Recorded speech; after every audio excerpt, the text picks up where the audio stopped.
Jane Eyre by Charlotte Bronte. A review.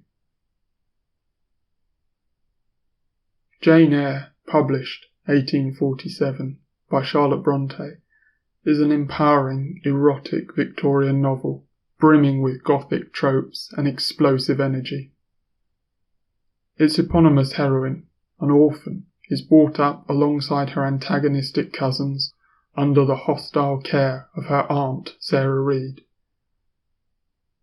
When Jane is sent away to Lowood School, it seems that she has escaped a terrible situation only to be thrown into one more dire.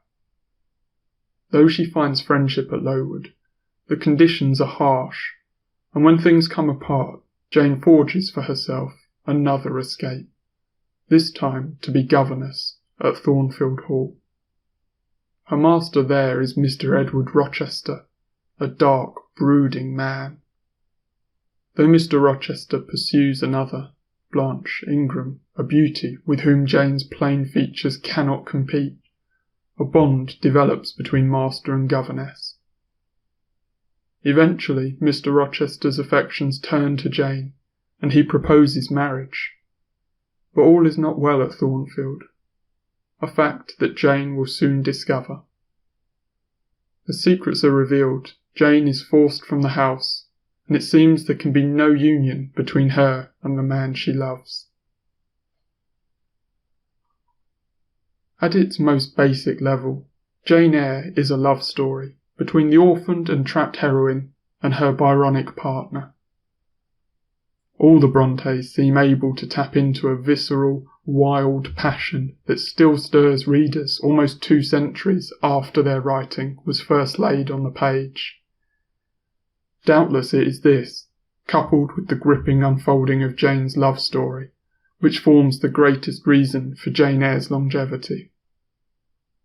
But Jane Eyre, though it considers the different kinds of love, and indeed the absence of love, is much more than a romance. It is a clear petition for the equal rights of women, even if it is a wholly complicated text. Full of contrasts, its rebellious elements are counterbalanced with its conformist ones. Throughout the novel, Jane has her voice quieted and her agency restricted, yet she refuses to accept her own lack of independence, and insists on her own strict sense of self as an individual. She develops this strength of character through a series of experiences, reminiscent, structurally, of John Bunyan's A Pilgrim's Progress. It is Rochester's eventual acknowledgement of Jane as an intelligent, genuinely caring person that allows her to fall for him. This too goes some way to navigating the difficult dynamic of their early relationship, that of master and servant. Increasingly, Jane Eyre has been read as a feminist tract, but this central dynamic, somehow reminiscent of the one between Pamela Andrews and Mr. B in Samuel Richardson's less progressive novel Pamela, creates a potential problem for a feminist reading. That Jane and Rochester's relationship evolves from a typically patriarchal affair to something approaching a palatable equality allows room for the relationship to be read as a transformative one, rather than an oppressive one. With her sharpness of mind and stubborn individuality, Jane is set apart from her literary predecessors, like Pamela Andrews and Fanny Price, by her strong sense of self. Equally, unlike heroines of manorial fiction past, she does not seek to assimilate into the culture of estate, but remains apart from it, and it is this sense of otherness that allows a more sympathetic reading of the conformist aspects of Jane's personality. Jane's passion is not just for Mr. Rochester. Contained in her small, unremarkable body is a fire that quietly blazes against those that seek to oppress her and constrict her agency. For Bronte, as for Jane, life can only be satisfying when lived fully and on one's own terms. This causes conflicts, both between Jane and other characters and within herself. Similar to Austen's Sense and Sensibility, there is a clash between natural passion and reason, here blazing within Jane. As the novel progresses, Jane acknowledges that one must be tempered by the other. Rochester may be where Jane's passion lies, but she must navigate the difficult path between a prudent match and a fulfilling one, just as Rochester himself must have his Byronic excesses quelled. Certainly, in contrast to the other potential matches in the book, it is, eventually, a meeting of two independent people who value one another not for what they can offer, but simply for themselves. Nevertheless, Rochester remains problematic. As a hero, even a Byronic hero, Rochester appears without merit for most of the novel. He is controlling towards Jane, hideous towards Bertha, his first wife, a serial bigamist/adulterer, and with a very short list of pleasant characteristics to balance these less desirable ones. Even as a character that appeals to the emotional, he lacks the unbearable passion that Heathcliff represents, and has no redemption/revelation like Darcy. Instead, he maintains an odd patriarchal appeal. On a visceral level this works, but beyond it is problematic. Jane Eyre met with a difficult critical reception on its publication.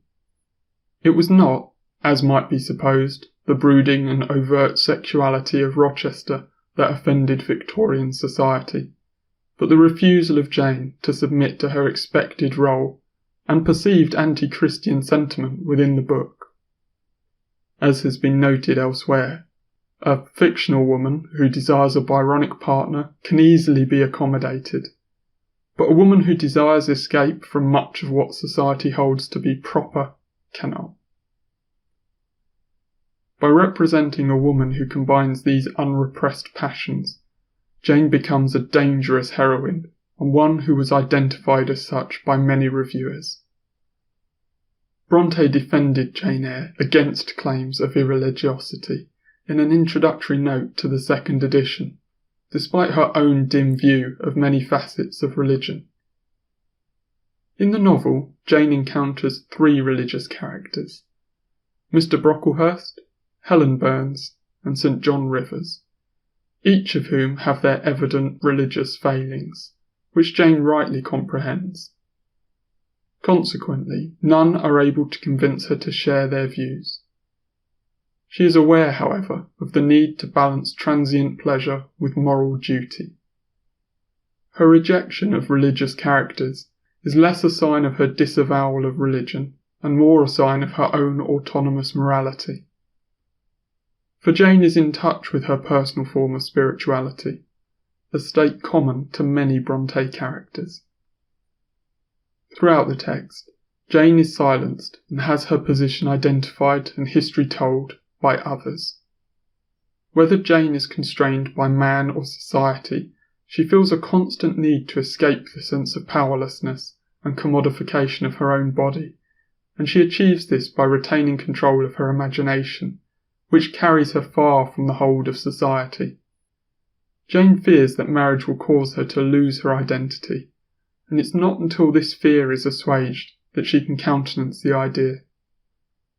However, her submission to marriage by the novel's close, even seen through the active role she plays in the decision as typified by the novel's famous assertion, "Reader, I married him," leaves Jane as typical domestic triumph, wed and removed from the independent life she has forged for herself. It is a carefully negotiated union, which repositions Jane as a collaborator in the conceit rather than an inactive object in it, but still presents a problem that feminist readings of the text must overcome. Jane's sense of self, perhaps of particular import to her as an orphan, is embodied by her strong narrative. She asserts the I of her story and addresses the reader with a commentary on her own life, affirming the value of her own inner monologue. This strong sense of individual importance chimes not only with 19th century feminism, but economic individualism and political liberalism too. It was a period when the idea of the autonomous individual being as relevant as the state or society was becoming entrenched in Anglo-American society, and Jane Eyre's narrative forces the female voice to intersect with this growing sense of the individual. It was a change that was reflected in literature, with the development of stream of consciousness narratives, which positioned the inner life of characters as more important than the outer life of the world. In this sense, Jane Eyre is a progressive character, both in terms of her personality and her literary worth. It's odd to think that a novel of such potent feeling was first published under the pseudonym Currer Bell. Bronte was, after all, well aware that male authors were afforded a greater gravitas than their female counterparts. Almost 2 centuries later, Jane Eyre is rightly considered one of the most thrillingly powerful novels of the Victorian period, a novel with feminist, individualist and Gothic charm in abundance. In A Room of One's Own, Virginia Woolf would later write that Bronte was an author who had more genius in her than Jane Austen, but whose anger made her books deformed and twisted. But it is this wild, untamable passion that runs through Jane Eyre which makes it so readable today. Certainly the emotions are both overwrought and overwritten, but Bronte's writing sweeps the reader up in the tornado of dark emotions that run through the text, and give them no choice but to continue on until the storm has abated and the last page has been turned.